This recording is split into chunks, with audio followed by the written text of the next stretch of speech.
Let's have the first example. It says here, find the critical points of f of x equal to x squared minus 4x plus 3 and identify if local maximum or local minimum. So we know, you can do first derivative test and derive the equation. So that will be 2x minus 4 as your derivative. No?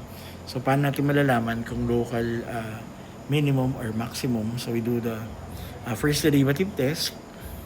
If we are sure that at this one, it should be equal to 0 kasi we would like to get the critical point. So we can, if it's a critical point, it's undefined, or pag undefined, we can't find anything. So pwede natin equate to 0.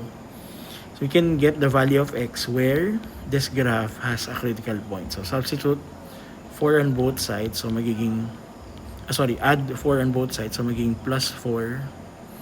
Then we can divide it by 2. X is 4 over 2 or 2. So at x is equal to 2, may critical point tayo.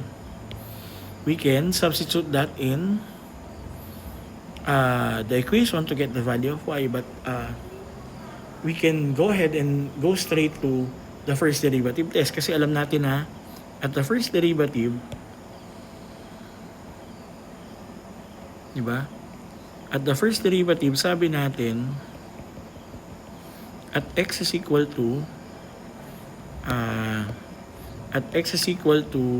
2, 0 ang first derivative. So, pwede tayong kumuha ng value sa kaliwa. Pwedeng 1, pwedeng 3. And substitute that into the equation dito sa derivative natin. So, 1 times 2 minus 4. So, that's 2 minus 4. It's negative 2. So, negative. Sa 3 naman, 3 times 2, 6 minus 4, it's positive 2. So, makita natin from negative to positive. So, therefore, at x is equal to 2, it is a local negative to positive minimum.